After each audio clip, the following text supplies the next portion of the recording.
Well, good morning, everybody, and thank you for that kind introduction.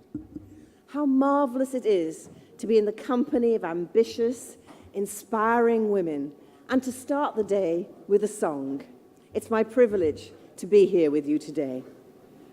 India is a country very close to my heart. There is truly nowhere like it anywhere else in the world. Vibrancy and entrepreneurialism are everywhere, and it has a boundless energy that plays a huge part in India's incredible rise as a geopolitical and economic powerhouse. But I'm here with you this morning to discuss a critical stumbling block. As I'm sure you may know, India has one of the lowest rates of female labour force participation in the world. It's the lowest in South Asia, with the exception of Pakistan. According to the ILO, less than a third of Indian women 15 years or older are working or actively looking for a job. India's female labour force participation rate is uniquely low for all levels of education, with 65% of Indian women with college degrees out of work.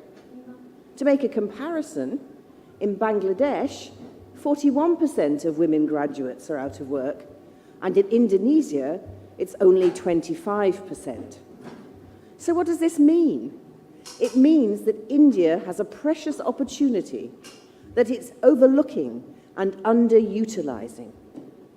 And that opportunity is the boundless potential of Indian women as business owners, as job creators, and as leaders in their communities. The statistics on women's economic empowerment in India make for disappointing reading. But we must remember that women are so much more than one-dimensional statistics. The ability, energy, and promise is there. And I can look out in this audience and I can see it. As industry leaders, as influencers, as change makers here in this room, you are helping to lay the groundwork for other women to follow. Because the truth is that progress on gender equality is unacceptably slow the whole world over. The World Economic Forum's latest Gender Gap Index revealed that inequality between men and women is growing, particularly in economic participation. In fact, it's estimated that women will have to wait 217 years to enjoy full economic parity. To my mind, that's 216 too many. Despite this bleak prediction, I remain an eternal optimist. I truly believe that we are at a tipping point in women's history, one where our voices are becoming increasingly synchronized on issues which unite us. As campaigns like Me Too and Time's Up are showing, our collective cries of enough is enough are starting to echo their ways up the corridors of power. Many of you know I'm a lawyer by trade, and the fundamental value that has guided my life and career in human rights law is the belief that everyone has the right to participate equally in their societies and their communities. I'm particularly passionate about gender equality, partly because of the way I was raised.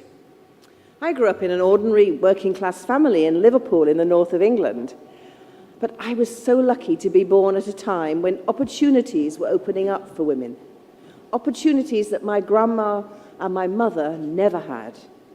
My mother and grandmother were very aware of the opportunities that they missed out because they both left school at the age of 14. So they were determined that my sister and I would have the best education. It was actually my grandmother who got me first interested in the law because there was a very famous woman barrister that was very rare in those days, and she came from Liverpool. And she used to appear in our local courts, and her name was Rose Howbron, QC. And my grandma used to go to the public gallery of the courts and watch her, and she'd come home and tell me about this incredible woman, and I loved hearing those stories. And I worked hard at school and ended up the first person in my entire family to go to university. But you know, it's not enough just to educate a woman.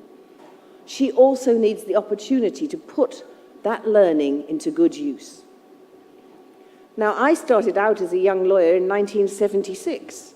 That was a landmark year for me, but it was also for the legal profession in the UK, because it was the first time the number of women called to the bar reached double figures.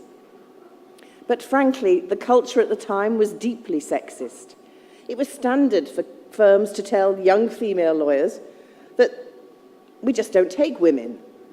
And the most progressive firms might say, oh yes, we do take a woman, but I'm afraid we've already got one, and we couldn't possibly take another. And at the time, one of the leading textbooks said that women weren't suited to being advocates because their voices weren't loud enough. I'm afraid I disproved that theory. Education opened up all sorts of amazing opportunities for me, and that's why I feel so passionate about making education a reality for every single woman and girl across the world. But there was another key event in my upbringing that influenced how I saw my place in the world. After my father left us when I was 8 years old, my mother and grandmother were the ones who had to support the family. And so I soon realized how important it was for women to be financially independent. Because when a woman is able to make and control her own money, she can make the decisions about her life and about the lives of her children. And this insight was reinforced during my time at number 10 Downing Street, when I was lucky enough to travel the world. And I met countless women in India and beyond who were striving to set up businesses to create better lives for themselves and their families. Yet these women faced a huge number of legal and cultural barriers. But you know, despite these hurdles, they weren't going to take no for an answer. And their courage and their determination was truly inspiring. I realized that with the right support and the right tools, these women could go on to achieve amazing things, not just for themselves, but for their families and their communities too. And that's why in 2008, I established the Cherie Blair Foundation for Women to support women entrepreneurs in the developing and emerging economies, precisely because I knew the barriers for women in these countries are so much higher. To date, we've supported 140,000 women from over 100 countries, whether they're based in Kigali or Kampala. All these women are strong, resilient, and creative. And it's fantastic to see growing acknowledgement of the power and potential of women entrepreneurs here in India. Just last year, I was speaking on a panel at the Global Entrepreneurship Summit in Hyderabad, where the theme was Women First, Prosperity for All. And I'm constantly reminded of the truth of this statement by the stories of the women that we support. Women like Hiresha from Uttarakhand, who took part in her We Can India project with the US Embassy in India and Dhriti.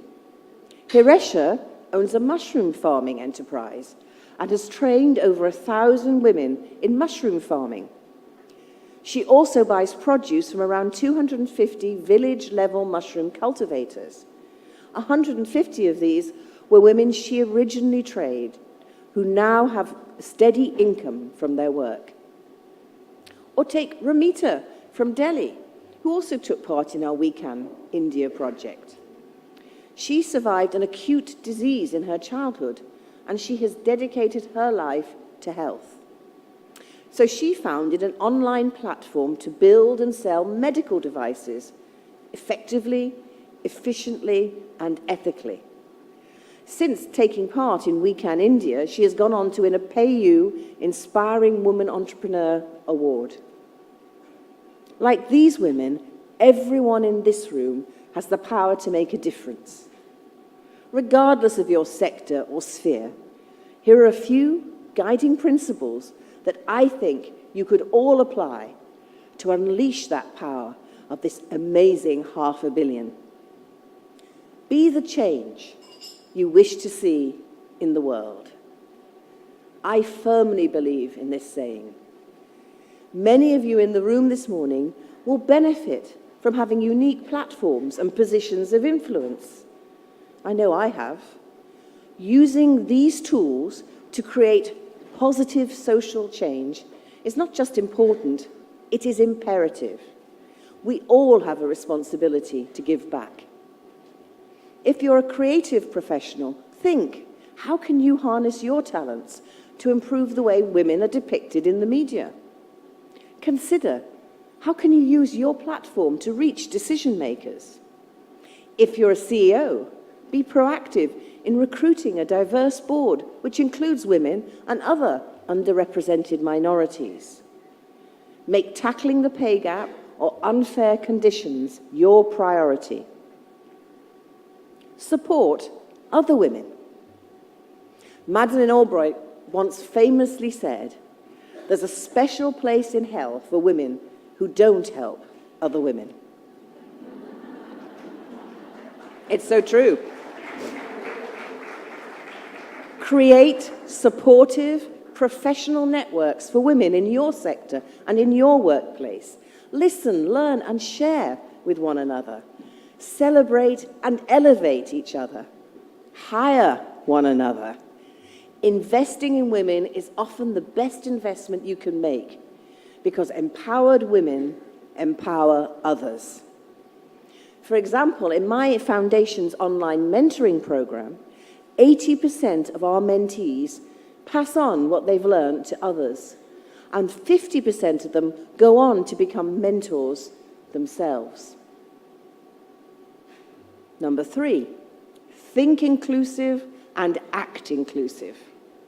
The feminist author and activist Audre Lorde once wrote, "I am not free while any woman is unfree, even when her shackles are very different from my own." While there are challenges we all share as women, there are so many differences as well in our experiences. That's why it's so important that we push for a diversity of women's voices to be heard. We are not all the same. For example, women with disabilities, women from marginalized communities, LGBT women, women from different socio-economic backgrounds. Are these voices being considered within your sphere of influence? It's important that when we think, talk, and act on gender, we also go beyond gender. Which takes me to number 4. Enlist male allies. Now, this might be the hardest feat on the list, and I'm very glad to see a scattering of brave men in this room. But you know, the reality is, men are often the gatekeepers of power. They are often the source of many of the challenges we face as women. So they must be a part of the solution. And men can play an incredibly positive role in pushing for change. At this year's World Economic Forum in Davos, Bollywood superstar Shah Rukh Khan proclaimed that gender inequality was primitive and stupid. Last night, our host spoke of his daughter's experience. Believe me, the daughters of many men are our most powerful weapon. More men need to understand how rigid patriarchal norms and the toxic masculinity hinders everyone. Everyone. It stops both men and women from being able to reach their full potential or to live emotionally fulfilled and rounded lives. I'm sure that many of you are already doing so much to celebrate and advance women in your own lives and communities. We must continue our fight until our gender no longer limits our opportunities for ourselves and for the generations to come. Something I feel even more passionately about now that I'm a grandmother myself. It's been a real pleasure and honor to be here with you in this room full of amazing, dynamic people, most of them women, and who are all committed to unleashing that full power of 500 million. I am so excited to see what the future holds for India's women and for women all over the world. I know that you're going to have a fantastic rest of the day, and I look forward to sharing it with you. Thank you.